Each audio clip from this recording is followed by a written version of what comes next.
I was on my way home from the notary's office, feeling pretty good about telling my husband and mother-in-law that my grandmother had left me 3 apartments and a cabin. But as soon as I walked through the door, I heard my mother-in-law and husband's voices and decided to listen in. I froze, horrified by what I heard. The phone rang right as Keisha Von Hayes finished the latest design mock-up for a client. It was an unfamiliar number. She frowned, but answered anyway. "Good afternoon. This is Keisha Von Hayes." "Yes, I hear you." "My name is Olivia Jane. I'm an assistant for the attorney, Vera Nicole Covington. You need to come to our office regarding the estate of your grandmother, Lydia Stephen Hayes." Keisha froze, the phone pressed against her ear. An estate? Her grandmother had passed away 4 months ago, back in February. The funeral had been modest, just her and the neighbors from the rundown apartment complex where her grandmother had lived her whole long life. What kind of inheritance could there possibly be? "I'm sorry, are you sure? Grandma Lydia had practically nothing, just a single room in a shared apartment." "Ms. Hayes, I can't discuss the details over the phone. You need to come in person with your driver's license. We're open until 6 o'clock. You can come by today." "Okay, I'll be there in 1 hour." Keisha hung up and stared into space. What was going on? Her grandmother had worked her whole life as a simple engineer at a factory, retired on a meager Social Security check, and budgeted every single penny. Her apartment room on the edge of the city was furnished with pre-90s hand-me-downs. Grandma even saved for 2 years just to get a new refrigerator. Keisha got up from the desk and walked through her apartment. It was a small 2-bedroom unit that she and her husband Omar had been renting for 9 years now. 9 years. She stopped by the window and looked out at the gray brick projects across the street. When they got married, she was 23 and he was 25. They both believed this was temporary, that they would save up, buy their own home, and start a family soon. But 9 years had passed. No home, no children. Instead, they had Omar's mother, Vivian Marcia Hawthorne, who had been living with them for the last 5 years after her hair studio allegedly burned down and she was left without an income. "Temporary, of course," Keisha muttered. "Everything is temporary." Keisha shook her head to clear her thoughts. "I need to get to the attorney's office and figure this out." She quickly changed her clothes, grabbed her bag, and left the apartment. On the way to the law office, her memory betrayingly brought up snippets of conversations with her grandmother. Keisha had last visited her in November, 3 months before Lydia Stephan quietly passed away in her sleep. Grandma was sitting in her worn armchair by the window, knitting another scarf, looking at her granddaughter with faded blue eyes, and suddenly she asked, "Keisha, are you the mistress of your own home, or just a guest?" "What?" Keisha didn't understand. "In that apartment where you live, do you feel like it's yours, or are you just passing through?" Keisha laughed it off, dismissing the question and saying something about it being the home she shared with Omar. Grandma shook her head, but didn't push it, continuing to knit. Even earlier that summer, when Keisha came to help her sort through some old belongings on the balcony, Grandma suddenly brought up the subject of her mother-in-law. "That Vivian of yours, she's been with you a long time, 5 years now. Grandma, remember I told you? Her studio burned down, she didn't have insurance, she lost her income, she had to move in with us." "And when will she move out? Once she's back on her feet? She's working at another salon now, saving up for a new place." Grandma scoffed. "She's been saving for 5 years, and she'll be saving for 5 more. People like that never save up, Keisha. They'll always find a reason to stay." "Grandma, what are you saying? She's Omar's mother." "That's why I'm saying it." Keisha hadn't understood back then. She even felt hurt, thinking her grandmother was just getting old and cranky. But now, sitting on the city bus and looking out the window, she remembered the sad tone with which Lydia Stephan had spoken those words. There was no malice in it, only sorrow. The Covington Law and Estates office was located in a tall, downtown office tower. Keisha rode the elevator to the 3rd floor and found the right door. The plaque read, V.N. Covington, Attorney at Law. The assistant, Olivia Jane, a woman in her 50s, wearing a sharp business suit, greeted her warmly and led her into the office. Vera Nicole Covington was a tall, gray-haired woman with intelligent brown eyes. She shook Keisha's hand and invited her to sit down. "Keisha, I understand this may be a surprise. Your grandmother, Lydia Stephen Hayes, drafted a will 2 years ago. According to her last wishes, all of her assets passed to you." "The room in the shared apartment? You mean just that?" Vera Nicole smiled. "Not only that. Please take a look at these documents." She opened a folder and began to lay one document after another onto the desk. Keisha looked at the stamps, signatures, and numbers, unable to believe her eyes. A certificate of ownership. A one-bedroom condo in the North End, 450 square feet. Another certificate? A one-bedroom condo in the downtown district, 410 square feet. The third, a one-bedroom condo in the West Side, 380 square feet. And finally, a cabin plot with a house 50 miles outside the city on a quarter-acre lot. This is some kind of mistake," Keisha gasped. "Grandma didn't have that kind of money. She counted every penny her whole life." "That's exactly why she was able to acquire this property," Vera Nicole gently replied. "Lydia Stefan started buying real estate 30 years ago, back in the 90s when prices were low. She bought the first condo with savings she collected since she was young. She then rented it out, saved the income, and a few years later bought the second, then the third. She purchased the cabin plot most recently, 8 years ago." "But why did I never know anything about this?" "She wanted you to find out only after her passing. She said it would be better for you that way, that it would allow you to make the right choice." Keisha remained silent, processing the information. 3 condos, a cabin. Her grandmother had lived in a shared apartment, saved money on food, and mended old clothes, yet she owned 3 condos. All the condos were rented out, right? "Yes, the income went into an account, which also passes to you. It currently holds about $85,000. The last tenants moved out in January, shortly after Lydia Stephan's passing. The properties are now vacant." $85,000. Keisha grasped the edge of the table. She felt lightheaded. "Would you like some water?" the attorney asked, concerned. No, I'm fine. It's just too much of a shock." Vera Nicole nodded with understanding. Lydia Stefan was an extraordinary woman, focused and far-sighted. She came to me 2 years ago when she drafted the will and explained everything in detail. She said her granddaughter needed a foundation so that no one could ever break her spirit. "A foundation?" Keisha echoed. "Yes, and she also asked me to give you this." The attorney took a sealed envelope from her desk drawer. On it, in shaky handwriting, was written, "For Keisha, open after the documents are finalized." Keisha took the envelope. The paper was thick and slightly yellowed.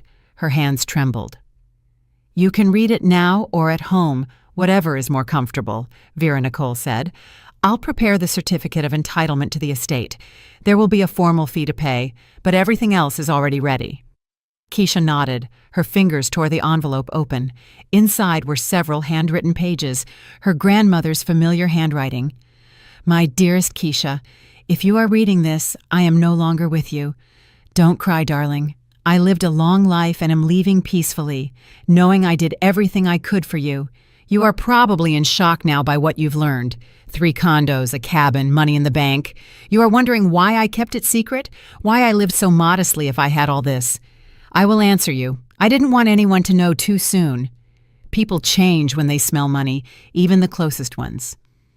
Keisha, I watched you all these years. I saw you get married, glowing with happiness. I saw how you slowly faded, becoming quieter, less noticeable. Remember 3 years ago when you were offered the job as creative director at that big company? Great salary, career growth. You turned it down. You said Vivian was sick and you needed to stay home to help her. A month later, I happened to see an announcement in the paper. Your mother-in-law was opening a second hair studio location. What sickness, Keisha? Remember when you stopped hanging out with your friends? You said Omar didn't like you staying out late, but he himself went out every Friday night to the pool hall until midnight. Remember you wanted to take those advanced training courses in New York City? Vivian threw a fit, saying you were abandoning your family. You stayed. I saw all of it. I kept silent because I knew. If I said anything, you wouldn't believe me. You would defend your husband and your mother-in-law. You would say I was old and didn't understand anything. But now you have something that gives you a choice. The 3 condos, the cabin, the money. It's not just real estate, Keisha. It is your freedom. If you love Omar, if you are happy in this marriage, then stay. Live as before. But now you will be living by your own choice, not because you have nowhere else to go. And if you realize you deserve better, you'll have somewhere to go. You will have a roof over your head, even several roofs. And one more thing, darling, a very important one. After you find out about the inheritance, the people around you may change. There might be strange conversations, requests, or propositions. If you hear anything unpleasant or frightening, don't rush to react. Don't scream, don't cry, don't accuse. Listen first. Let people finish talking. Let them show you who they truly are, because people only show their true colors when they think no one is watching or listening, when they believe you won't find out.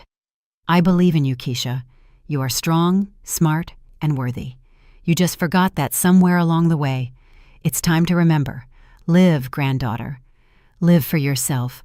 I will always be with you in your heart. Your Grandma Lydia. Keisha finished reading the letter, and silent, hot tears ran down her cheeks. She sat in the armchair opposite the attorney, clutching the written pages, and for the first time in many years, she felt something shifting inside her. Vera Nicole discreetly looked away, pretending to be busy with documents, giving Keisha time to compose herself. After a few minutes, Keisha wiped her eyes and took a deep breath. "I'm sorry." "There's nothing to apologize for. These are powerful emotions. It's perfectly normal." They finished finalizing the documents about an hour later.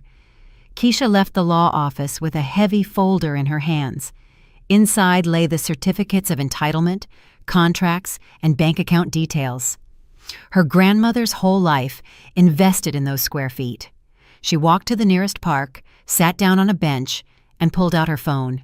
She wanted to call Omar to tell him the news, but her finger hovered over the screen. If you hear anything strange, don't rush to react. Why did Grandma write that? What did she know or foresee? Keisha put the phone back in her bag, sat up straight, folded her hands in her lap, and began to recall the last few months. Grandma passed in February. In March, Omar suddenly became incredibly attentive. He started asking about her work, inquiring about her projects. Before, he could go weeks without asking her a single question about her life. In April, he suggested she sign over power of attorney to him for all her important documents, reasoning that it would be more convenient so she wouldn't have to run around to different offices.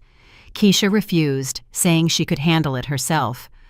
Omar sulked for 3 days and then dropped the subject. In May, Vivian suddenly started asking about Grandma, wondering if she had left behind any valuables, documents, or savings. Keisha replied that there was nothing, just the room in the shared apartment, which had already been vacated. Her mother-in-law gave her a strange, narrowed look, but said nothing. A coincidence?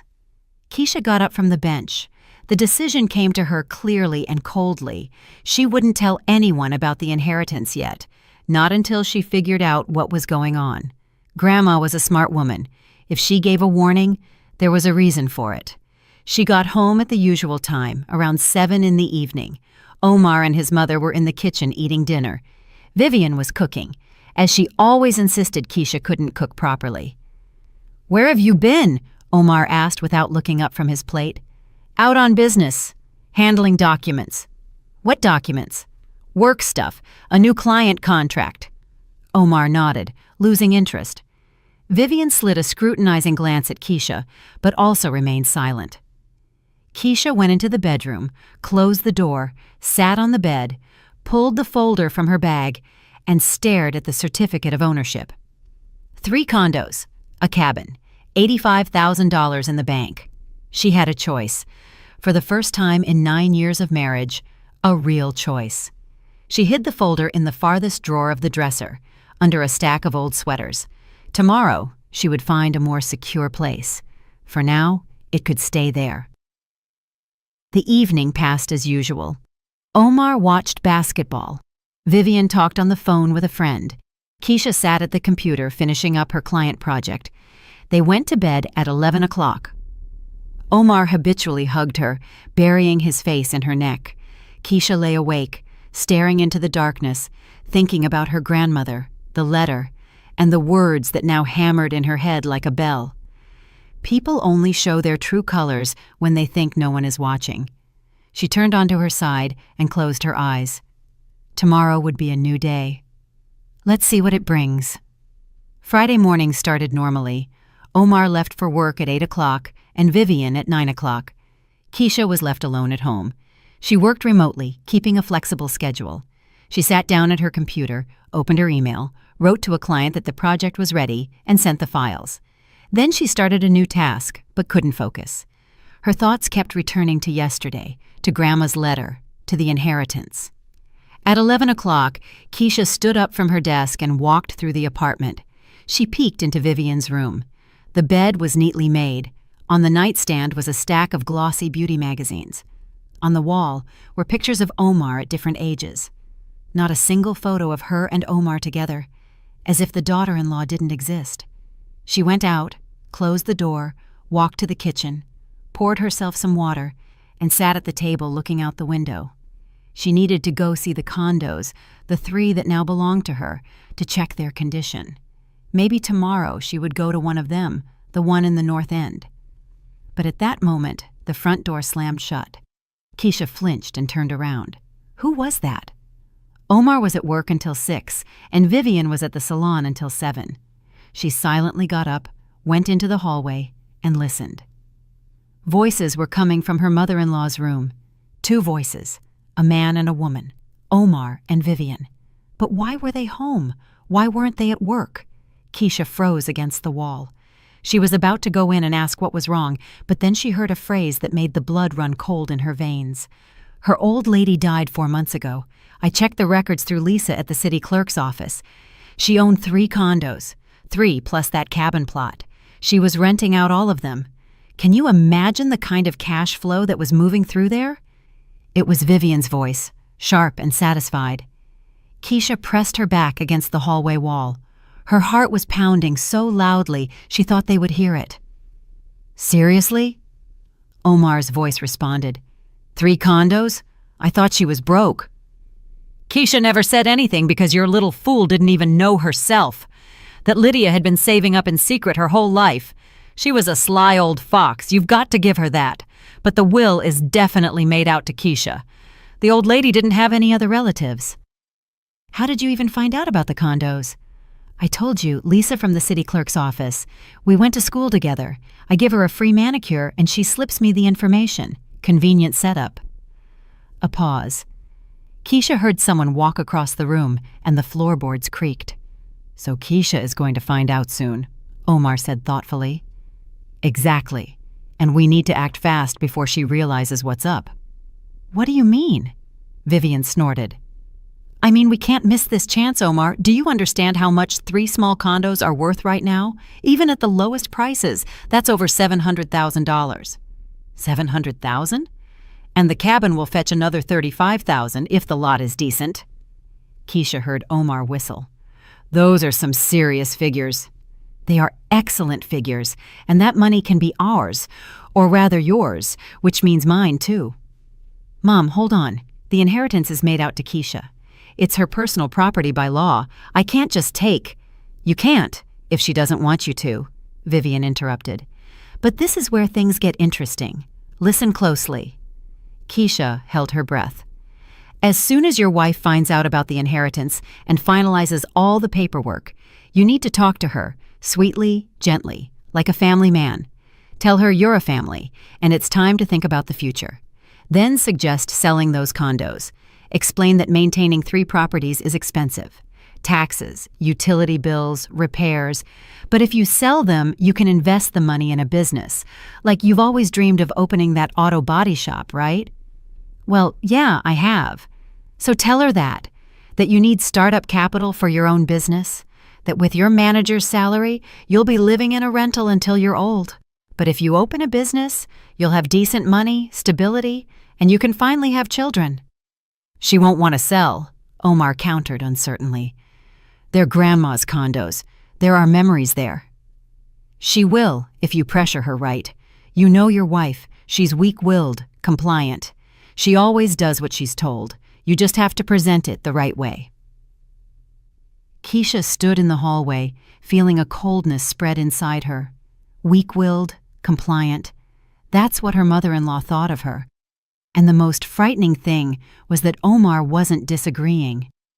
But what if she still refuses? He asked. Then push the children angle.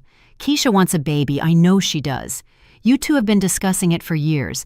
Tell her you can't have kids in a rental. You need your own place. Let her sell at least one condo. Use that money to buy a bigger 2 or 3 bedroom place. Naturally, you'll put it in your name.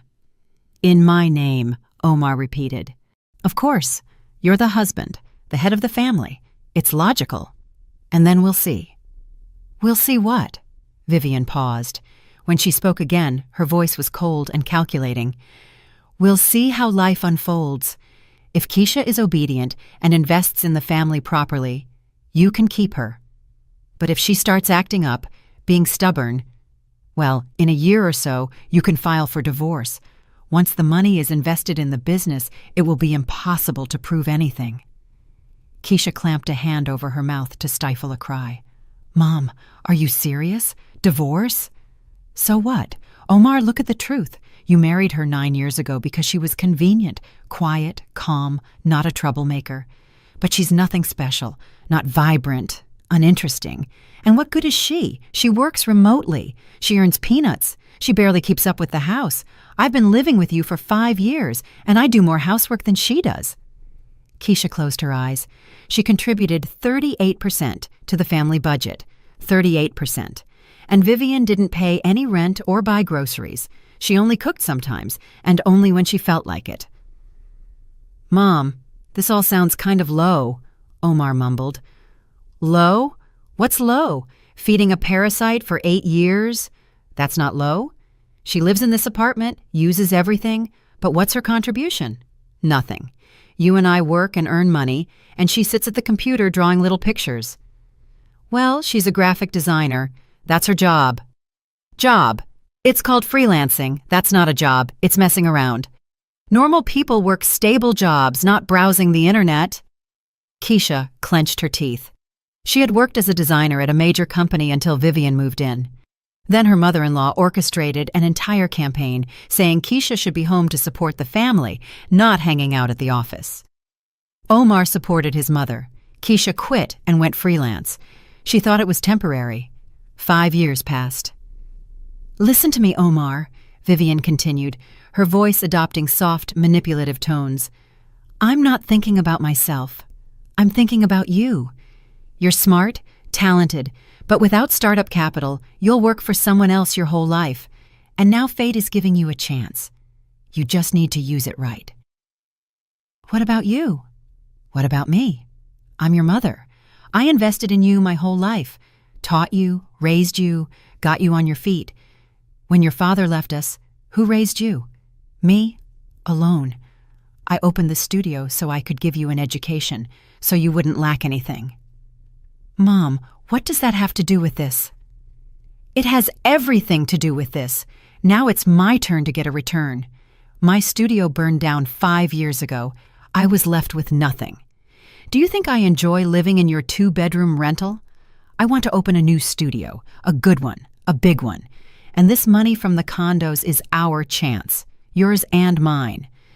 So you want us to sell Keisha's condos and invest the money in your studio and my auto body shop? Exactly. You'll open the shop and I'll open the studio. We'll both get back on our feet. And Keisha? Well, she can be happy that she contributed to the family business. Omar was silent. Keisha braced herself, expecting him to object, to tell his mother that this was wrong, that you couldn't treat a wife like that, but he said something entirely different. How do I convince her to sell all 3 condos? Maybe she'll want to keep one for herself. Something inside Keisha snapped. He agreed. Just like that, he didn't even argue much. Tell her that maintaining 3 properties is too expensive and complicated, Vivian coached.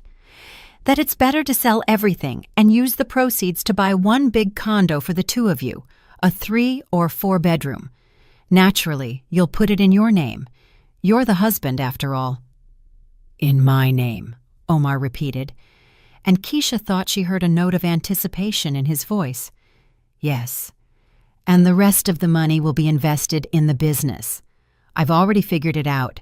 If the condos yield $850,000 and the cabin is another $35,000, that's $885,000, minus the purchase of a new condo. Let's say $300,000 goes to that. That leaves $585,000. That's enough to open a decent auto body shop and my studio with some left over for living expenses. Sounds appealing, Omar admitted. Of course it does. We'll finally live like real people. We won't count every penny. We won't rent. You'll be your own boss. Me too. Independence. Do you understand? I understand. So get to it, son. As soon as Keisha finds out about the inheritance, start making your move. Just be careful. No immediate pressure. Give her a day or 2 to be happy, and then gently lead her to the idea of selling. Talk about family, the future, and children. She's compliant. She'll agree. And if she doesn't? If she doesn't, hint at problems in the relationship. Tell her you don't understand how she can be so selfish, that a real wife supports her husband in everything. She'll be afraid of divorce. She'll give in. Trust me. A long pause. Okay, Omar finally said. I'll try to talk to her. That's my good boy. And remember, no remorse. This is our chance, and we are not going to miss it. Keisha stood in the hallway, pressing her palms to her chest. Everything inside her felt numb. There was no pain, no tears, no hysterics. Just a cold, absolute realization. Her husband, the man she had lived with for 9 years, who had promised to love and protect her, who had sworn loyalty, he had just agreed to deceive her, use her, and throw her out. And her mother-in-law, who had lived in their apartment for 5 years, eaten their food, and benefited from their care, called her a parasite. Keisha turned, walked silently into the bedroom, grabbed her bag and phone, and left the apartment as quietly as a ghost. On the landing, she stopped, leaned against the wall, and with trembling hands found the number for the law office on the internet and dialed it. Good afternoon, Covington Law. Vera Nicole, hello. This is Keisha Hayes. We finalized the estate yesterday. Yes, Keisha, hello. How can I help you? Could you recommend a good family law attorney? I need an urgent consultation. A pause hung in the receiver. Then the attorney said softly, I can. Anya Serena Peterson, a very competent specialist in asset protection. Hold on, I'll give you her number. Keisha wrote down the number, thanked her, and immediately called the lawyer. Peterson speaking. Hello, my name is Keisha Hayes. Attorney Covington recommended you. I need consultation on protecting an inheritance from my spouse. I understand, the woman briefly replied. I can see you today at 4 o'clock. Do you have the address? Keisha wrote it down, made the appointment, walked downstairs, and stepped outside. It was just past 1 in the afternoon. She had 4 hours until the meeting. She walked aimlessly, just moving through the streets. She thought about 9 years of marriage. 9 years she had believed they were a family, that they were together, a team. It turned out she was just convenient help, quiet, compliant, someone who could be used, deceived, and discarded when she became inconvenient. No, it wouldn't happen that way. Grandma had warned her and given her both the inheritance and the advice. Now it was up to Keisha. She stopped at a cafe window and looked at her reflection in the glass. A pale face, dark circles under her eyes, disheveled hair. a tired woman of 32 who had lost herself somewhere along the way. But right now, in this second, something changed. Her gaze became different, firm and determined. Keisha straightened her shoulders, lifted her chin, walked into the cafe, ordered a coffee, and sat by the window, watching the passers-by. In 4 hours, she would meet with the lawyer, learn how to protect her assets, and ensure that no one, neither her husband nor her mother-in-law, could touch them. And at home, she would act as if nothing had happened. She would listen to Omar try to persuade her. She would record the conversations and gather the evidence. And when the moment came, she would strike. Grandma was right. People show their true colors when they think they aren't being watched. Omar and Vivian Hawthorne had shown their faces. Now it was Keisha's turn to show hers. She finished her coffee and stood up. She still had 3.5 hours until the meeting with the lawyer. She could go check out one of the condos, the one in the North End. Keisha left the cafe, hailed a taxi, and gave the address.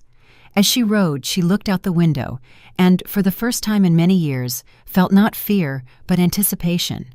A new life was beginning, her life, and in this life, she was making the decisions. Anya Serena Peterson's law office was located in a high-rise business center on the 9th floor.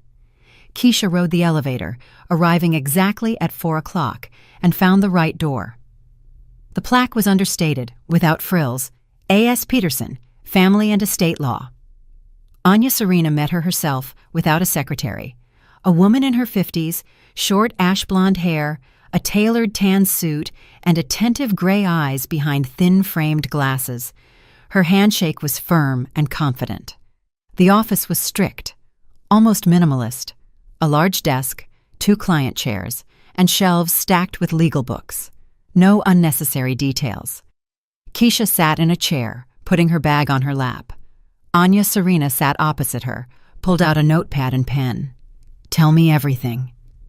And Keisha told her everything, about her grandmother's inheritance, the letter, and the overheard conversation between her husband and mother-in-law. She spoke calmly, without emotion, just stating the facts. Anya Serena listened, taking notes and occasionally clarifying details. When Keisha finished, the lawyer put down her pen, took off her glasses, and rubbed the bridge of her nose. "It's a good thing you came straight away. Let's look at the legal side of the matter. First, and most importantly, property acquired through inheritance is your separate personal property, according to Section 36 of the Family Code. Your spouse has no rights to it whatsoever. Even in the event of divorce, he cannot claim those condos or the cabin plot. But he and his mother said that if I voluntarily sold them and invested the money in his business, that's where things get complicated. If you voluntarily sell the real estate and transfer the money to your spouse's account, or invest it in a business registered in his name, it will be extremely difficult to prove the origin of those funds, especially if time passes and the money mixes with other income. In a divorce, the court could potentially deem those funds as marital assets." Keisha nodded. So their plan was well thought out. "What should I do?" Anya Serena put her glasses back on and picked up her pen. "First, under no circumstances should you sign any documents without consulting me. No deeds of gift, no consents to sell, no powers of attorney. If your spouse brings you any papers, tell him you want to study them and bring them immediately to me. Understood? Second, open a separate bank account at a different bank, not the one you share with your husband. Transfer all rental income from the condos into that account if you decide to rent them out. Keep all the inheritance documents and all financial transactions related to this property separate. Third, rent a safe deposit box. Put copies of all the inheritance documents in it. It's also best not to keep the originals at home, maybe with your parents, a friend, or at my office if you prefer." Keisha remembered how her mother-in-law was constantly rooting around in their bedroom. Now it was clear what she was looking for. "I'll do that." Fourth, and this is very important, collect evidence. If your spouse or his mother pressure you, threaten you, or manipulate you, record the conversations. By law, you have the right to record conversations you are personally participating in. This may come in handy. What if he finds out I'm recording? He won't, if you're careful. Every smartphone has a voice recorder. Turn it on before the conversation. Keep the phone in your pocket or nearby. Then send the files to my email. I will keep copies. Keisha took out her phone, opened the voice recorder app, tried it out, and checked the recording quality. The sound was clear. I have another question, she said slowly. We live in a rental apartment. If I decide to leave, I have somewhere to go. I have 3 condos. But how do I do it the right way? Anya Serena looked at her intently. Are you considering divorce? I'm considering all options. The lawyer nodded. Wise. Good. Listen, if you decide to file for divorce, you can file the petition through me. I will prepare all the documents and submit them on your behalf. Your husband will only find out when he receives the summons. You don't have jointly acquired property. You have no children. That means the divorce could be fast. 1 month, 2 months, tops. And he won't be able to claim the condos? No, I repeat, the inheritance is your separate property. The only risk is if significant marital funds were invested in the properties during the marriage for capital improvements that substantially increased their value. But that would need to be proven, and it only concerns genuinely large investments. So if I do a cosmetic renovation on one of the condos so I can live there, that doesn't count? No, that doesn't count. Routine maintenance and minor repairs are considered normal property upkeep. Keisha took a deep breath and exhaled. A plan was beginning to form in her head. One more thing, Anya Serena added. If you decide to move into one of the condos before the divorce, be aware that your spouse might try to move in with you. By law, spouses are obligated to live together. You can deny him access, but that could complicate the divorce process. It's better to finalize the divorce first, then move, or move quietly without advertising it, and file for divorce immediately. Understood. They talked for 40 more minutes, discussing all the details, nuances, and possible scenarios. Anya Serena gave Keisha her business card with her cell phone number. Call me any time if the situation escalates, and keep me informed. Send me recordings of any conversations to my email. I wrote the address on the back of the card. Keisha thanked her, paid for the consultation, and left the office with a clear head and a definite plan of action. Her first stop was a bank branch she hadn't used before. She opened a personal savings account in her name and requested a bank card be delivered to the address of one of her grandmother's condos, the one in the North End. Then, she rented a safe deposit box at the same bank and placed copies of all the inheritance documents in it, which she had prepared in advance at a copy center. She decided to keep the originals with her for now, but not at home. She would take them to her friend Maria, whom she had known since college, tomorrow. It was already 7 o'clock in the evening when Keisha returned home. Omar was sitting in the kitchen, looking at his phone. Vivian wasn't there. She was probably still at the salon. "Where were you?" he asked, not looking up from the screen. "I met with a client. We discussed a new project." "Uh-huh." He didn't even ask for details. Keisha used to be hurt by such indifference. Now, she felt only cold relief. Fewer questions, less lying. She went to the bedroom, changed clothes, turned on her computer, and pretended to work.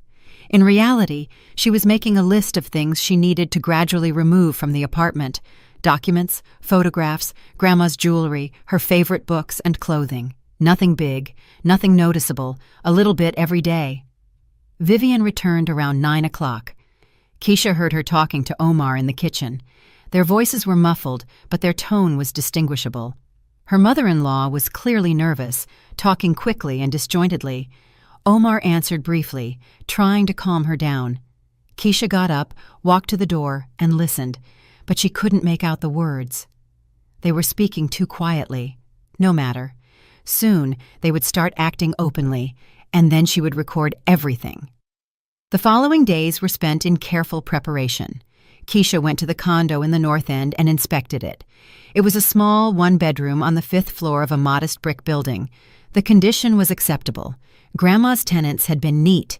It only needed a cosmetic refresh, some wallpaper patching, painting the walls, and replacing a couple of electrical outlets.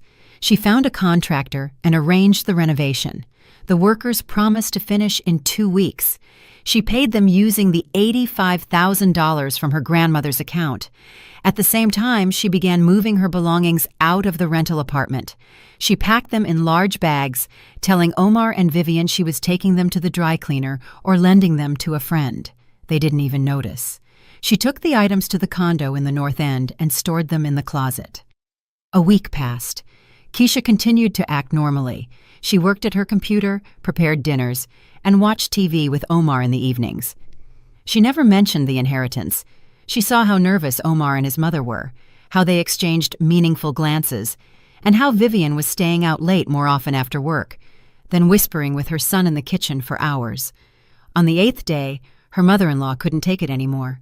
In the evening, when the 3 of them were sitting in the kitchen for dinner, she suddenly put down her fork and looked at Keisha. "Keisha, your grandmother? Did she leave you anything? You know, after she passed?" Keisha slowly looked up from her plate and looked at her mother-in-law, calm and unemotional. "I don't know. No one has called." "Strange," Vivian drawled. "Usually relatives are called to the attorney's office if there's a will." "Maybe they will call someday. It's been quiet so far." "But it's been 4 months. So what? Maybe there are some bureaucratic delays. I'm not a lawyer. I don't know how it works." Omar joined the conversation. "You could call the law office yourself, find out. Maybe there's something." "Why?" "If they need me, they'll find me and call." "Look, Omar, I really don't want to think about this right now. Grandma just passed away. It's hard for me. Let's change the subject." She lowered her eyes to her plate and continued eating. Vivian and Omar exchanged a quick glance. Keisha saw it out of the corner of her eye and barely suppressed a smile. They were confused. Their source at the city clerk's office assured them there was a will. But Keisha was silent. Either she really didn't know or she was hiding something, and they couldn't figure out what was happening. After dinner, Keisha heard them whispering in Vivian's room again.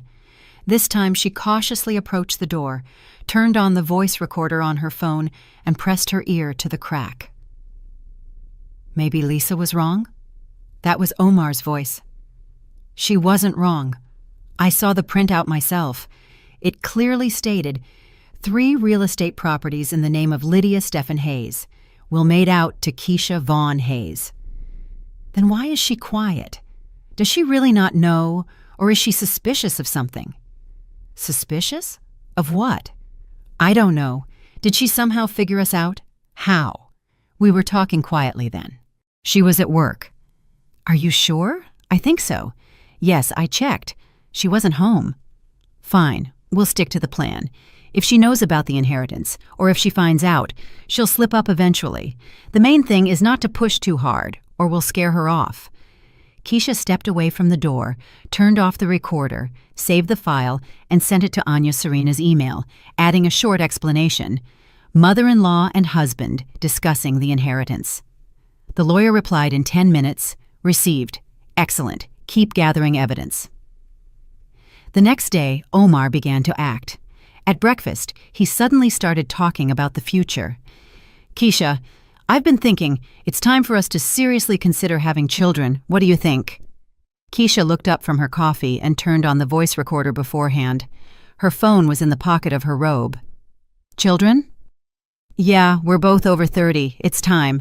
All our friends have kids already, and we keep putting it off. We're putting it off because we live in a rental. You always said we needed to buy our own place first. Exactly. That's why I'm thinking, maybe it's time to get serious about this. We don't have the money for an apartment. What if we found a way? For example, I could open my own business, the auto body shop. Remember how I always dreamed of it? With good startup capital, I could get it running and start earning decent money. Then we'd buy a condo and have kids. Keisha nodded thoughtfully.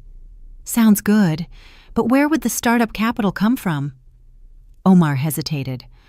Well, we could take out a loan with crazy interest rates. No, thank you. Then maybe we could save up somehow? We'll be saving for 20 years. Omar frowned, clearly expecting a different reaction. He was waiting for Keisha to bring up the inheritance herself if she knew about it, but she remained silent, calmly finishing her coffee. All right, we'll think about it some more, he mumbled. Keisha nodded, stood up, and took her cup to the sink. Omar watched her with a puzzled look. Conversations like this repeated every 2 or 3 days. Omar would bring up children or the apartment or the business. Keisha would listen, nod, and agree that it would be nice, but she never once mentioned the inheritance, and she recorded the conversation every time. Vivian also began to act, but her methods were cruder. She started being openly rude. One evening, when Keisha was making dinner, her mother-in-law came into the kitchen, tasted the sauce, and made a face. "Too much salt again. Don't you have any taste buds?" "I think it's fine." "It's fine for someone who can't cook. Step aside, I'll finish it." Keisha stepped away, not arguing or snapping back. She simply walked out of the kitchen, leaving her mother-in-law to finish dinner. In the past, she would have been hurt and upset. Now, she felt nothing but cold relief. Vivian could be rude all she wanted. It would end soon. A few days later, Vivian walked into the bedroom Keisha shared with Omar without knocking. Keisha was sitting at her computer, working. "Keisha, I need to talk." "I'm listening." "You know, my friend offered me a room in her apartment. It's cheaper than here. I was thinking, maybe I should move out." Keisha turned around and looked at her mother-in-law. She stood in the doorway, arms crossed over her chest, with a challenging expression. "Whatever you want, Vivian, that's your decision." "Well, I just realized that you and Omar are cramped, and I'm in the way here." "You're not in the way." "Yes, I am. And besides, you've been married for 9 years. It's time you had your own place. It's awkward living in a rental with your husband's mother, isn't it?" Keisha remained silent, watching her mother-in-law, waiting for the continuation. "So I was thinking, maybe it's time for you to move out? Rent a bigger apartment without me? Or better yet, buy something." "With what money?" "I don't know. Save up. Take out a loan. Omar wants to open a business. Maybe he'll succeed. Or maybe you have some options." There it is. The pressure is starting. Keisha turned back to her computer. "Vivian, if you want to move, then move. No one is keeping you. But Omar and I are staying here for now. When we have the money to buy a place, we will. Until then, we're renting, and we're fine with that. Now I need to work. Excuse me." The mother-in-law stood there for a moment, then abruptly turned and left. Keisha heard her room door slam shut. That evening, she listened in on their conversation again. Vivian was furious. "Is she stupid or what? I hinted so directly, and she had zero reaction." "Mom, maybe she really doesn't know anything. It can't be. 4 months have passed. Attorneys are obligated to notify heirs. She knows. I'm sure of it. She's just hiding it." "Then what should we do?" "We need to push harder. Tell her straight up. I want to start a business. I need money. If you have any options, speak up." Omar mumbled something vaguely. Keisha turned off the recorder and sent the recording to the lawyer. 2 more weeks passed. The renovation in the North End condo was finished. Keisha went, accepted the work, and the condo felt cozy and fresh. She brought in bedding, towels, and dishes. She bought necessary small items at the store: shampoo, soap, laundry detergent. She stocked the refrigerator with groceries. The condo was ready to live in. Meanwhile, her relationship with her mother-in-law had completely broken down. Vivian stopped hiding her hostility. She was rude at every opportunity, making nasty remarks and provoking conflicts. One morning, Keisha found her favorite mug, a gift from Grandma, broken in the sink, shattered. "Vivian, do you know what happened to my mug?" "It fell. I was doing the dishes. It slipped. It's too bad, but it's just a mug. Buy a new one." "It was a gift from my grandmother." "So what? Dead people don't need mugs."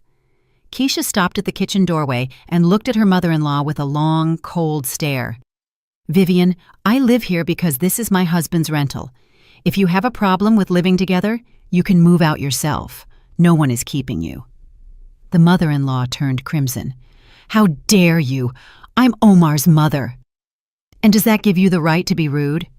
"I'm not being rude. I'm telling the truth. You've been living off my son for 9 years, giving nothing back. I contribute almost 40% of the family budget. You contribute nothing. So who's living off whom? Vivian opened her mouth, closed it, found nothing to say, turned around, and flew out of the kitchen, slamming the door loudly. Keisha calmly brewed coffee in a new mug and sat down at the table. Inside, everything was level and cold. In the past, after such clashes, she would have been upset and distressed. Now, she felt only satisfaction. Her mother-in-law got her answer and realized that Keisha was no longer the quiet mouse she could order around. That evening, Keisha listened in as Vivian complained to Omar. "Your wife has completely lost it. She's talking back. She's rude. I just made an honest observation, and she snapped at me." "Mom, you do go overboard sometimes." "So you're on her side now?" "I'm not on anyone's side. Look, Omar, remember, I'm your mother. I raised you my whole life. I sacrificed everything. And who is she? A wife who hasn't even given you a child in 9 years. We weren't ready. You always have excuses. Listen to me. You need to talk to her firmly. Put her in her place. Show her who's the boss in this house, otherwise she'll run over you completely." Omar muttered something inaudible. Keisha turned off the recorder and smirked. Her mother-in-law was losing control. Good. 3 weeks had passed since Keisha received the inheritance. She had gradually moved almost all her valuable possessions to the North End condo. Only the most necessary clothing and cosmetics remained. She could pack a bag and leave at any moment. The lawyer approved her actions. Anya Serena listened to all the recordings, studied the situation, and gave the go-ahead for the next stage, filing for divorce. "You have enough evidence of their intentions," she said over the phone. "Recordings of them discussing their plan to deceive you, attempted manipulation by your husband, and your mother-in-law's hostility. All of this will create a full picture for the court if needed. Are you ready to file the petition?" "Yes," Keisha answered firmly. "I am." "Then come by tomorrow. We'll finalize the documents." The next day, Keisha went to see the lawyer. They drafted the petition for dissolution of marriage and gathered all the necessary documents. Anya Serena promised to file them with the court at the start of the following week. Omar will receive the summons about a week after filing, most likely on Thursday or Friday, the lawyer explained. "You will have time to prepare for his reaction. I'm ready." "Are you sure you don't want to move out right away?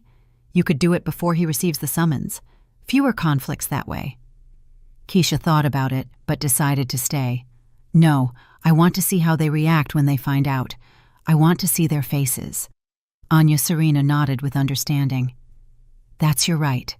Just be careful. If you feel threatened, leave immediately and call me." Keisha returned home in the evening. Omar was sitting on the sofa watching television. Vivian wasn't there. He looked at her strangely, scrutinizing her. "Something's different about you." "What's different?" "I don't know. You're just different. You used to be softer. Now you're so cold." Keisha shrugged. "Maybe I'm tired? I just have a lot of work." Omar kept staring at her, then sighed. "Keisha, we need to talk." "Seriously talk? About what?" "Our future." Keisha turned on the recorder in her jeans pocket and sat in the armchair opposite the sofa. "I'm listening." Omar fidgeted, choosing his words. "Look, we've been married for 9 years, and I feel like we're stuck in one place. We're renting, barely making ends meet. No kids. It's not right." "And what do you propose?" "I need to grow. I can't be a sales rep my whole life. I want to open my own business, the auto body shop. I know the business. I have the experience and the contacts. I'm confident it will work, but I need startup capital." "How much?" $5 million minimum. $10 million is better. For renting the space, buying equipment, and covering employee salaries for the first little while." "Where would that kind of money come from?" Omar looked at her expectantly. "I thought maybe you had some ideas, some options." "What options? I don't have that kind of money." "What about your grandmother? Did she leave you anything? There it is, the direct question. Keisha paused, looking at him, then slowly said, Omar, I need to think about our future. His face brightened. He clearly took this as agreement. That's what I'm talking about. Let's think together as a family. If Grandma left you something, this is our chance.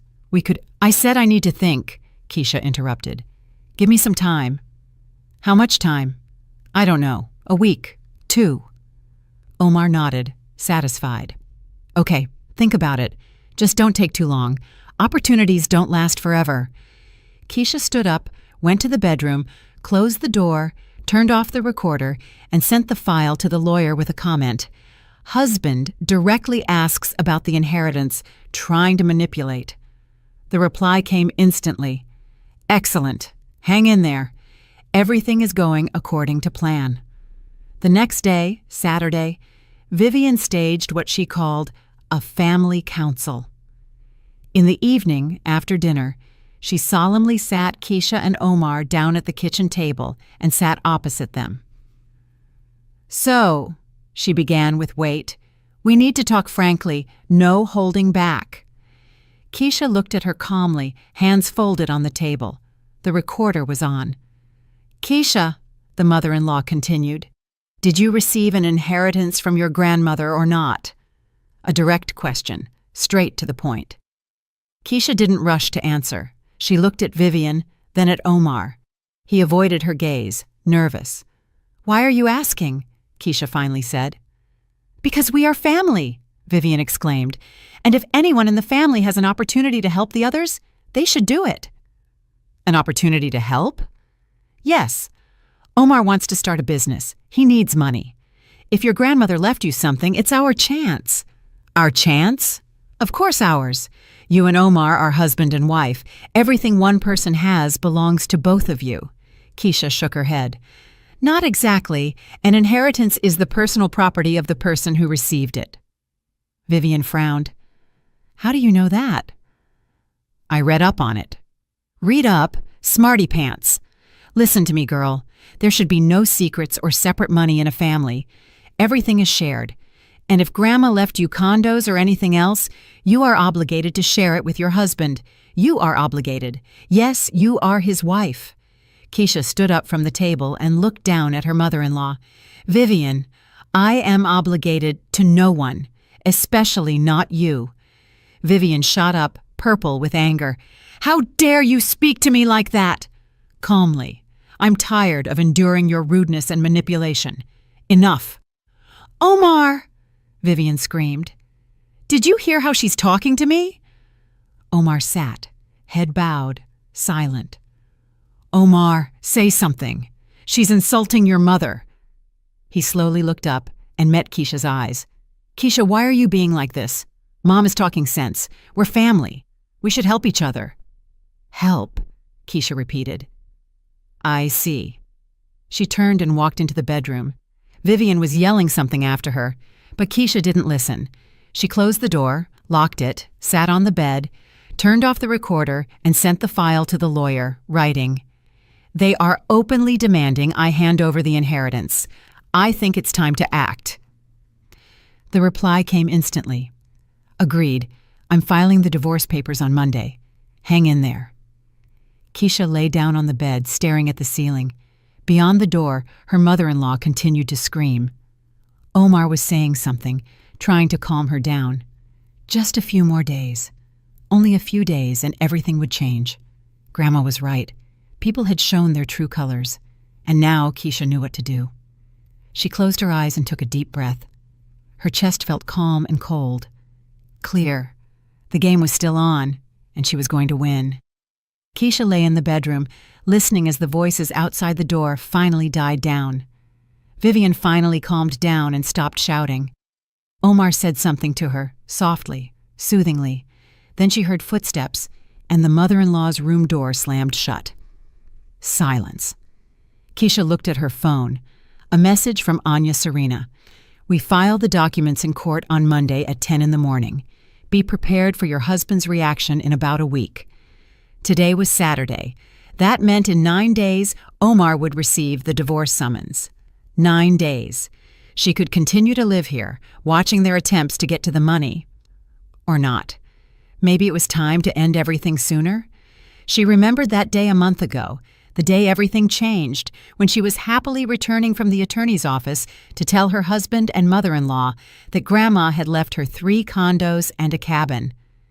But upon entering her home, she heard their voices and decided to listen in, and was frozen in horror by what she heard.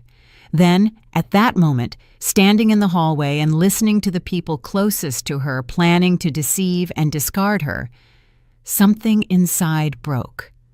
Not with pain or a scream, quietly, definitively. Like an old rope that had been stretched too far, finally snapping. And now, a month later, she was ready to finish what began that day. Keisha got out of bed and walked to the window. It was dark outside. The streetlights were on. Somewhere below, children were laughing, playing hide and seek. A typical Saturday night. Typical for someone else, but for her, it was her last night in this apartment. She took a small travel bag from the closet and began packing the rest of her things. A makeup bag, a few t-shirts, jeans, underwear. Everything else was already at the North End condo. This was the last bag. She packed it, closed it, and placed it by the door. Then she picked up her phone and texted Anya Serena. "Leaving tomorrow. I think it's time to end this charade." The reply came a minute later. "I support you. Go for it. I'm available." Keisha went to bed without leaving the room. Omar never knocked or tried to talk. He was sleeping on the sofa in the living room. His mother probably told him to give his wife time to think. Let him think that. Sunday morning started late. Keisha got up at 9 o'clock, dressed, brushed her hair, grabbed her bag, and walked out of the bedroom. Omar and Vivian were in the kitchen drinking coffee. They saw her with the bag and exchanged glances. "Where are you going?" Omar asked. "To a friend's place for a couple of days." "Which friend?" "Maria. I need a break. Need to think." Vivian narrowed her eyes, satisfied. She clearly thought the plan was working, that Keisha was breaking under the pressure. Good. Think hard. Family is the most important thing. You have to be able to make sacrifices for the people you love. Keisha didn't answer. She simply turned and walked out of the apartment. She took a taxi to the North End condo, looking out the window. The city was waking up. People were rushing about their business. Stores, cafes, and hair salons were opening somewhere. Just the normal life of normal people. Soon, she would have a normal life too. Without lies, without manipulation, without a mother-in-law who called her a parasite. The condo met her with silence and the smell of fresh paint. Keisha put her bag in the hallway and walked through the rooms. Everything was in place. Everything was ready. Her belongings were neatly stacked in the closet. Dishes were in the kitchen, and food was in the fridge. Home, her home. She sat on the sofa, took out her phone, and texted Anya Serena. "I've moved out. We're filing the papers tomorrow." The reply, "Yes, I will be at the courthouse at 10 o'clock. You don't need to come. I will handle everything. I'll meet you at the office at 2 o'clock. We will discuss the details." Keisha spent the rest of the day settling into the condo. She hung towels in the bathroom, arranged books on the shelf, and put away her clothes. By evening, everything was ready. She went to bed early, in her own bed, in her own condo. She slept soundly, without dreams.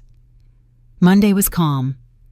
Keisha worked at her computer, talked to clients, and finalized projects. At 2 o'clock, she drove to Anya Serena's office. The lawyer met her with a folder of documents. "I filed the petition this morning. The court date is set for July 23rd in 3 weeks. Your husband will receive the summons this week, most likely Thursday or Friday." "Okay. He will call and try to meet. What should I do?" Keisha thought for a moment. "I won't answer the phone. Everything I needed to say, I'll say in court." "A wise decision, but be prepared for him to try to come to you. Does he know the address of the North End condo?" "No, I haven't told anyone." "Excellent. That means it will be difficult for him to find you.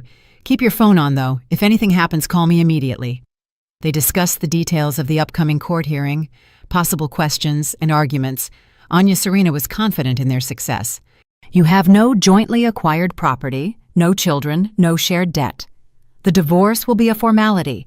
The only thing your husband might try to do is drag out the process by requesting reconciliation. But the judge is unlikely to agree, given the circumstances. Keisha returned home and continued to work. Her phone was silent. Omar hadn't called or texted. He probably still thought she was at her friend's, thinking about their future. 3 days passed. Wednesday, Thursday. Silence. On Friday, around 11 o'clock in the morning, her phone was flooded with calls. Omar, 1, 2, 3, 5, 10 times. Keisha didn't answer. Then came the texts. Keisha, pick up the phone urgently. This has to be a mistake. I got a summons from the court. Did you file for divorce? Answer me. Keisha read the messages calmly, not replying. She blocked Omar's number, then she blocked Vivian's number, who also started calling. At 4 o'clock, Anya Serena called. Your husband came to my office demanding explanations. He was yelling and threatening. I had to call security. Threatening? Verbally. He said he wouldn't agree to the divorce, that you would regret it, and that he would find a way to get what's his. Everything is recorded on my office cameras. If he continues, we will file for harassment. Good. Has he come to you? No. He doesn't know where I am. Excellent. Hold tight. Only 2.5 weeks until the hearing. That evening, Keisha sat on her balcony with a cup of tea, watching the sunset. Her phone lay beside her, turned off. Silence. Peace. Somewhere in that rental apartment, Omar and Vivian were probably panicking, trying to figure out what happened, how Keisha found out, why she filed for divorce, and where she was now. Let them guess. A week passed.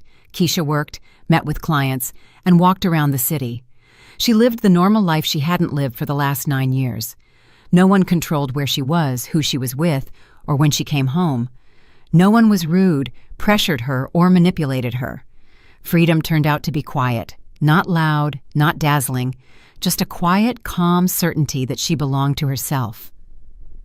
Omar kept trying to reach her from different numbers. Keisha blocked every new one. Then he started emailing and messaging her on social media. She didn't read them. She deleted them immediately. 3 days before the court date, a message came from Anya Serena. Your spouse filed a counterpetition for reconciliation. The court denied it. The hearing will proceed as planned. Keisha felt relieved. It would all be over soon. July 23rd was a hot day. Keisha woke up early, dressed in smart black slacks and a white shirt, pulled her hair back into a ponytail, and applied minimal makeup. She looked calm and confident. The court started at 11 o'clock. She arrived 20 minutes early and met Anya Serena in the hall. Ready? Yes. He's already here, with his mother. They're sitting in the corridor waiting. I see. Do not speak to them before the hearing. If they try to approach you, walk right past. They went up to the 3rd floor and walked down the corridor. Omar was sitting on a bench, hunched over. Next to him, Vivian was tense and angry. They saw Keisha and jumped up. Omar took a step toward her. Keisha, we need to talk. Keisha walked past him, not looking at him. Anya Serena blocked his path. Do not approach my client. I'm her husband. You are the respondent in a divorce case. All questions will be addressed in the courtroom. They entered the courtroom. Keisha sat next to the lawyer, hands folded in her lap, breathing evenly and calmly. A minute later, Omar and his mother walked in and sat on the opposite side. Omar looked at Keisha with a pleading gaze. Vivian looked at her with hatred. The judge, an elderly woman with gray hair and a stern face, walked in. Everyone stood up, then sat down. The hearing began.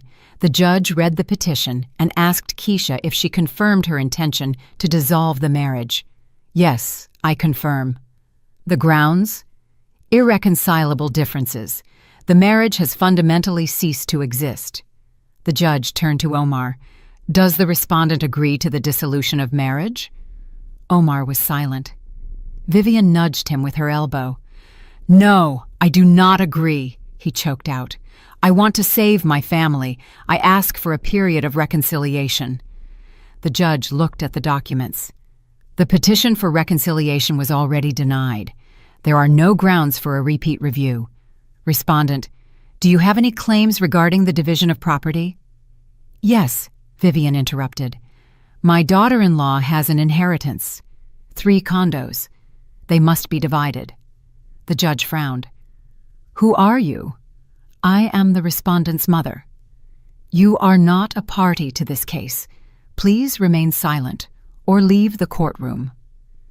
Vivian pressed her lips together but fell silent. The judge turned back to Omar. "I repeat the question. Do you have any claims regarding the division of property?" Omar looked at Keisha, then at the judge. "Yes. My wife received an inheritance during the marriage. I believe I am entitled to half." Anya Serena stood up. "Your Honor, according to Section 36 of the Family Code, property received by one spouse through inheritance is their separate property and is not subject to division. I present documents confirming that the real estate was received by my client through a will." She handed the folder to the judge. The judge reviewed the documents and nodded. "The respondent's claims are unfounded. The inheritance is not a marital asset." Omar turned pale. "But that's not fair. I'm her husband." "The law does not provide for the division of an inheritance between spouses," the judge stated curtly. "Do the parties have any other claims? Marital property, debts, or loans?" Anya Serena shook her head. "No. The parties lived in a rental property, did not acquire joint property, have no children, and have no financial obligations to each other. Respondent, do you confirm this?" Omar sat with his head down. He nodded. The judge made a note in the documents. "Given the absence of property disputes, children, and the mutual acknowledgement of the impossibility of saving the marriage, the court issues a decree of dissolution of marriage.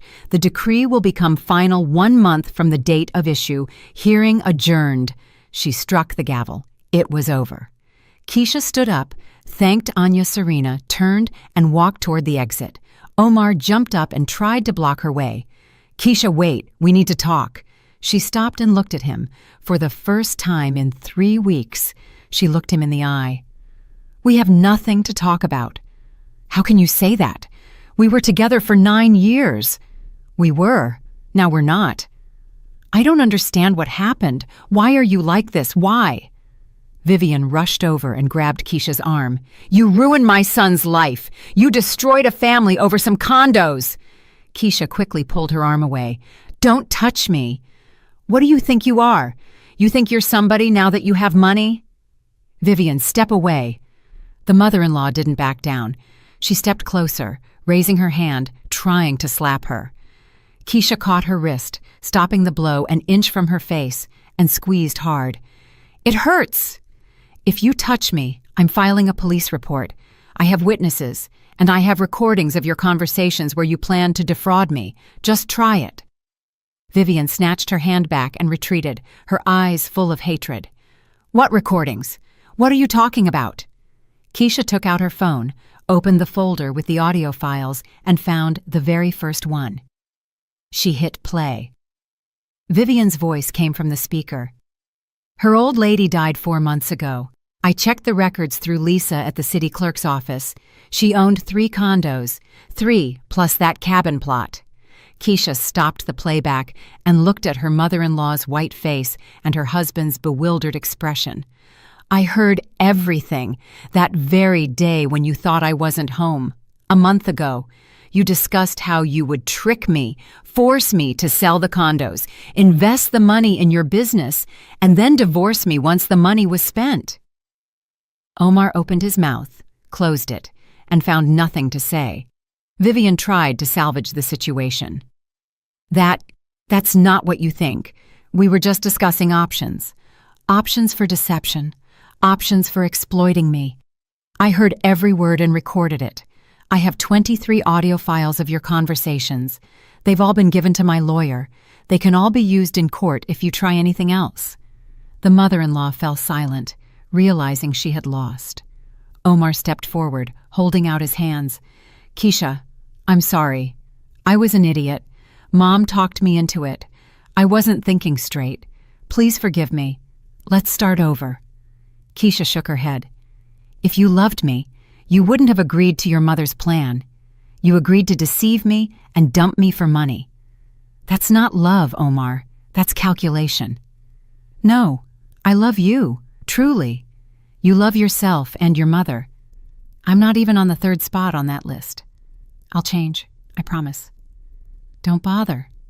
I'm not interested. Keisha walked around him and headed for the exit. Omar rushed after her. Wait, where are you going now? Where are you living? Let's meet and talk like adults. She stopped at the door and turned around. I've already filed for divorce. The court has issued the decree. In 1 month, we will be officially divorced. There's nothing left to discuss. But you have 2 weeks to vacate the rental apartment. The lease is in my name. If you don't leave, I will terminate the lease, and the landlord will evict you both. Omar froze. Are you serious? You're throwing me out? I'm throwing both of you out. It's my apartment. I rented it. I pay for it. I won't be paying anymore. But my mother and I, we have nowhere to go. Those are your problems. Vivian works. You work. Rent something for yourselves, together or separately. I don't care. Vivian stepped forward, her face contorted with rage. You'll regret this. Omar will find a way to sue you for those condos. We'll hire a lawyer. Hire one.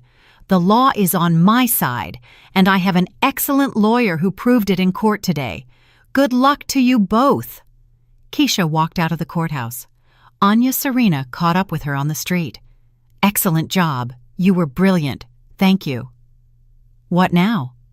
In 1 month, you'll receive the certificate of dissolution of marriage. Everything will be officially over. Until then, live peacefully. If your ex-husband or his mother bother you, call me. We'll file a harassment claim. They said goodbye.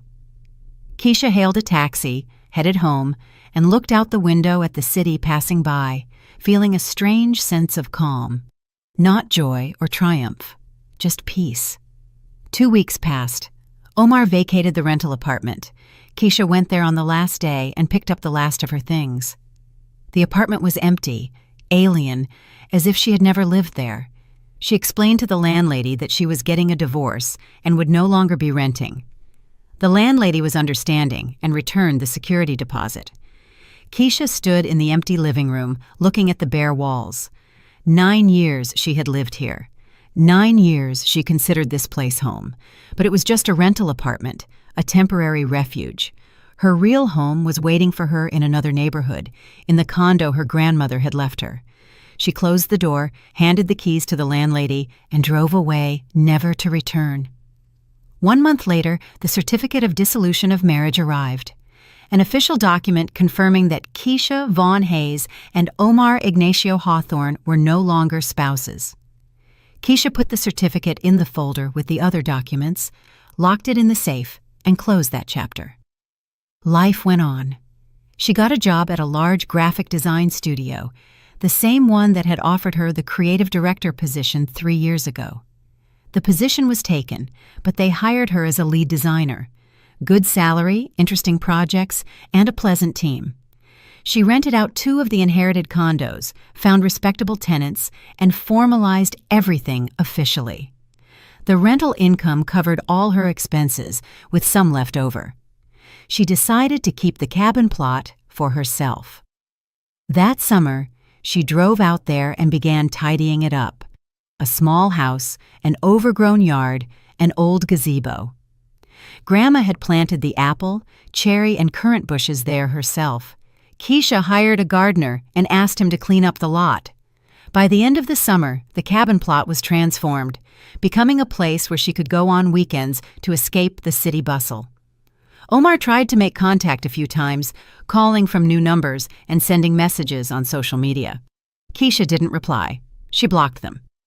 Then he stopped trying.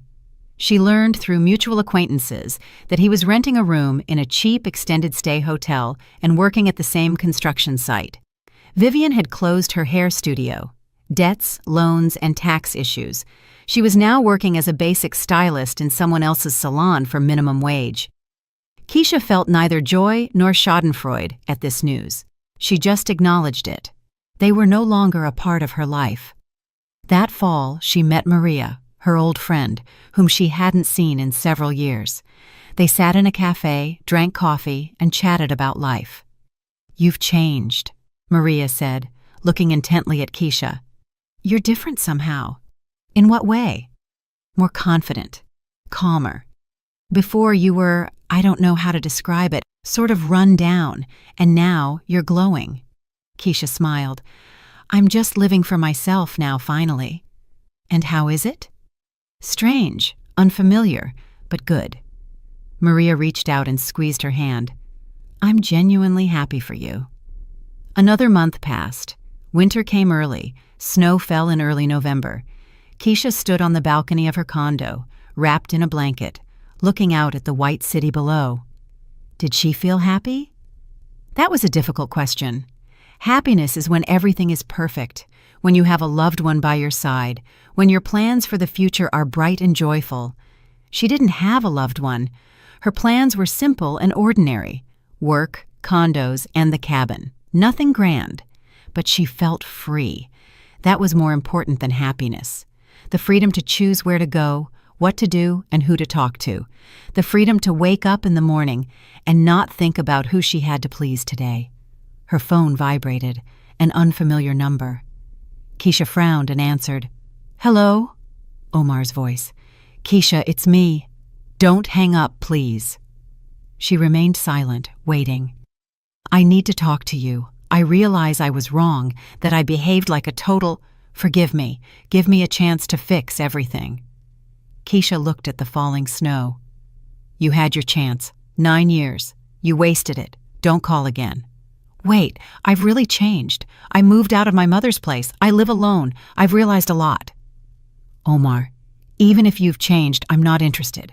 I don't want to go back. I don't want to try again. I just don't want to. And don't call again."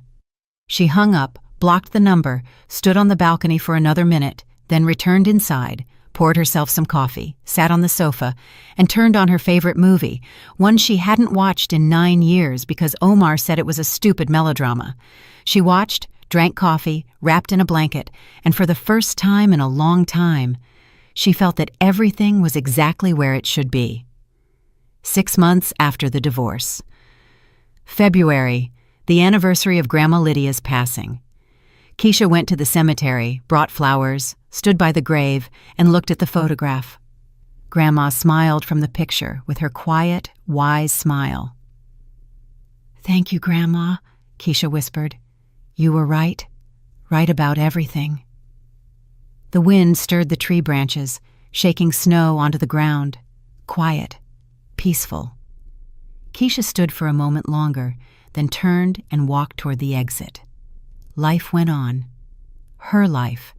And that was what mattered most.